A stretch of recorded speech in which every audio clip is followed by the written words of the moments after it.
Hi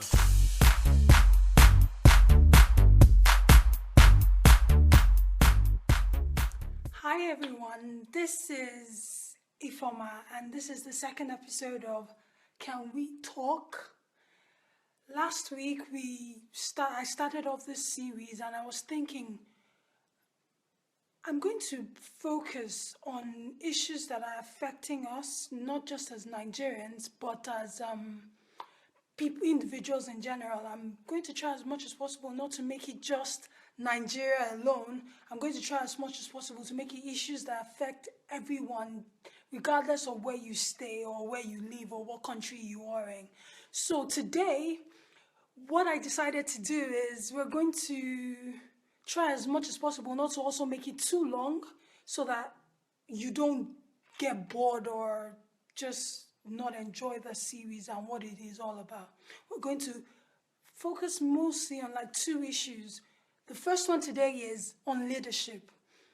2017 is turning out to be a year of activism, meaning people are beginning to stand up for what they believe in, and they're going to do whatever it takes to make sure that people in power and in authority and in the government especially are held accountable.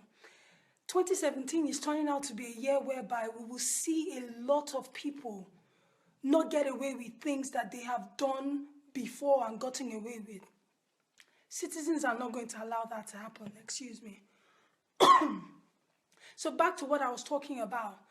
Leadership. In 2017, I want to see more individuals begin to hold their governments accountable.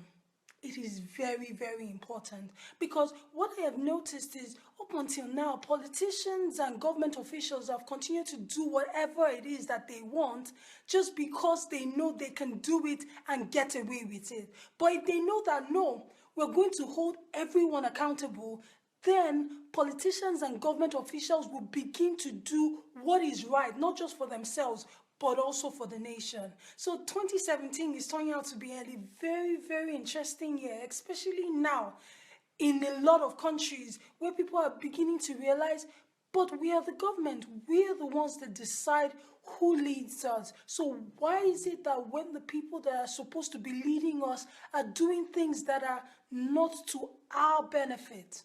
That is going to stop in this new year. And I'm joining everyone that is interested. We need to begin to hold government accountable. Starting from my own country, Nigeria. Gone are the days when politicians will do whatever it is they like, and then when it's time for elections, they'll be coming around to try and bribe you or try and talk to you about voting for them. We're not going to do that this year. From federal to state level to even the local government, we have to begin to hold our government officials accountable. How do you do that? Because one thing I find is a lot of people, it's easy to say, I'm just me, I'm in this very small town or in this very small community, so I don't know what to do in order to be able to hold my government officials accountable. One of the things that you can do is try as much as possible to make sure that you periodically go to your local government council. Go and find out what they're doing. Go there to see your local government chairman. Try and speak to him. Try and find out what his agenda for the community is. It's not enough for you to just sit back in your house and because, oh yes, he's the local government chairman, you don't know what they're doing. That has got to stop. The only way we can hold anyone accountable is by making sure that we go and become involved in what is happening around us and in government.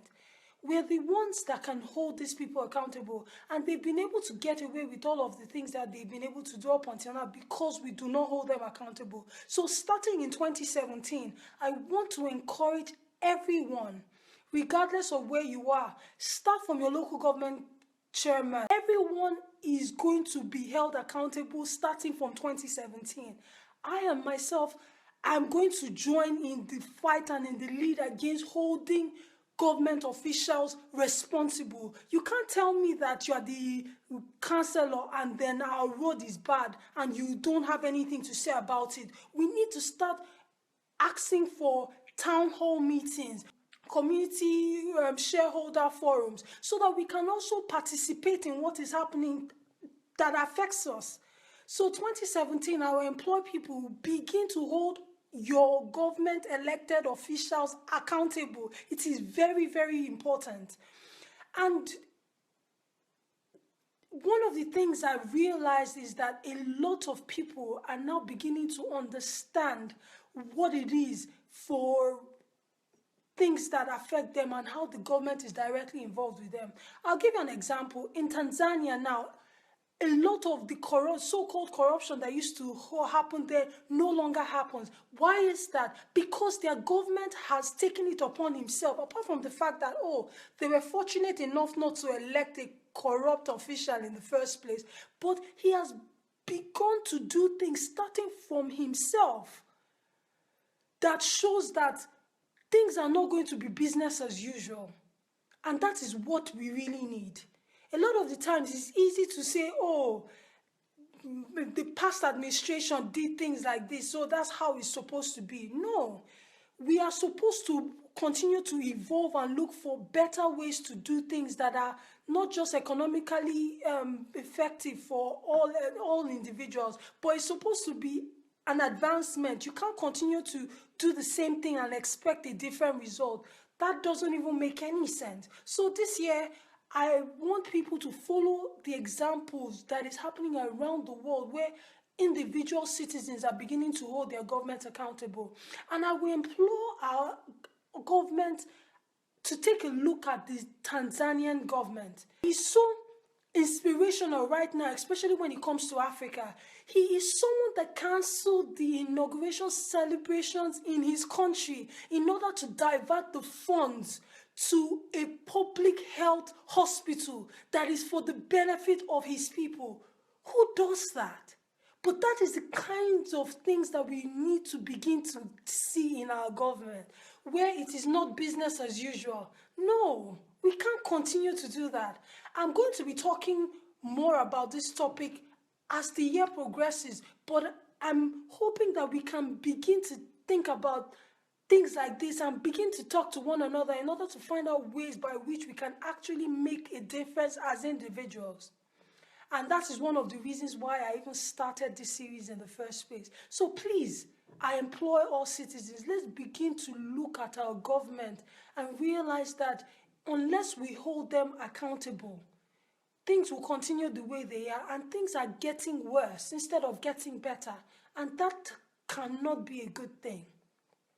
The second thing I would like to talk about today on the series is about the recent announcement made by Pastor Adeboye to step down as the General Overseer of the Redeemed Christian Church of God.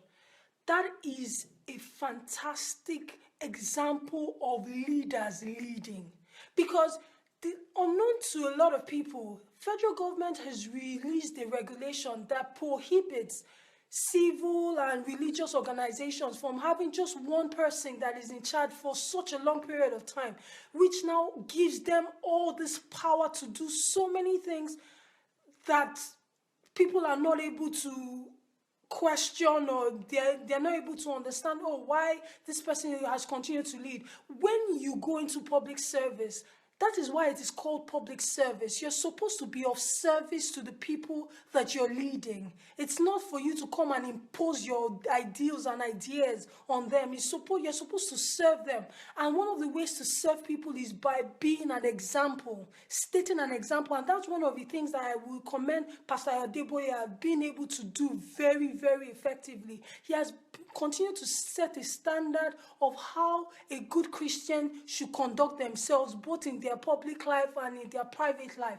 And I commend him for it. One other thing I'll commend him for is being able to take the initiative to lead the charge and actually step down in accordance to the federal government regulations as a good citizen of Nigeria. Now, I'm sure for a lot of people, even the religious and civil societies, they went and fought the government. Regulation actually states that you either would stay in your position for 20 years or after you're 70, whichever one comes first. So you can't continue to lead after you're 70 years old, or if you have spent more than 20 years in that organization. And I think it's a good thing, because if you found out what is happening in the religious organizations is what was starting to emerge in the banking sector before the government came in and now prohibited CEOs or founders of the bank from continuing on in their bank after a certain period of time. I think for the banking industry, I think it was about 10 or 15 years. I'm not quite sure, but I think it was about 15 years. And you've seen that what that has done, it has opened up these organizations in order to bring in fresh ideas, fresh blood to come and lead and take the organization in the next future generation. Do you understand? Leadership is not only about, oh, I am the only one that, because I found it, so I'm the only one that is supposed to lead it to where it is supposed to go to. No, that's the mistake we make. You can start something, put forward a clear plan of what your ideas are when you were starting that organization, and then bringing other people to continue to lead you. Pastor Adeboye, for instance, is 75 years old. Like, think about it. When he began to lead Redeem, he was much younger, had much more energy, and then now he's 75. I think he even deserves the much rest. Because even according to the federal government, once you're 65, you retire from government. So for him to retire at 75, he hasn't done quite badly. But even apart from the fact that he's retiring to comply with the FRC regulation, the fact that he's making way for the next generation to come up and then take up leadership, to continue the work from the past general overseer, I think it's a very good thing, and I applaud him for doing that. And I hope that all the other religious organizations, including Winners and I think Latter Rain, there are a few churches and mosques that have their own general overseers in the position for over 20 years, them to actually look up to his example. That Pastor Adeboye, I mean to say, look up to his example and actually take the charge to step down and put the next generation in place. Leadership is a continuous circle, and the reason why it is so is because when you lead, you have to also make way for the next generation. And I think that's one of the biggest problems we have, especially when it comes to African leadership in general, whether it's in government or in whatever organization. The leaders there believe that they're the one-all and be-all of everything, but they are not realizing that you have to change with the times. So once you lead, you have to make way for the next generation to take over so that they can bring in their own fresh ideas and think up ways to also take the organization or country, in whatever case it is, to the next generation, as in to the next future. We always have to be thinking about the future. We shouldn't always just think about ourselves. That's the bad thing that we Africans continue to do. We always have to think about the future. And you cannot be living in the past and be thinking of the future. No. When you get to a certain age, as with anything, there are certain things that begin to happen to you. Like, even the way you run when you're 30 years old is different from the way you ran when you were 20. And that in itself shows you why it is important that we continue to change and evolve with our leadership. We cannot continue to do the same thing over and over again and expect a different result. That doesn't make any sense. So that is one way by which leadership can learn, by not continuing to do the same thing over and over again and expecting a different result. All these things that are happening to us is not a coincidence. Africa is one of the continents whereby most of the leaders that are ruling most of the countries in that continent are over 70 years old. Why? When there are young people that have fresh ideas, new talented ways of thinking and doing things are there. Are you trying to tell me you're the only ones that know how to lead? No, that can't be right. We need to change our mindset. We will continue to talk in the future about various other issues that we have. Do tune in next week so that we can have another conversation about things that generally affect everyday life. Thank you so much. My name is Ifoma DK, and this is the episode 2 of Can We Talk. Until next time, please like this video or subscribe to my YouTube channel, Can We Talk, so that you can receive all our updates. Thank you so much for tuning in. Bye-bye. Uh.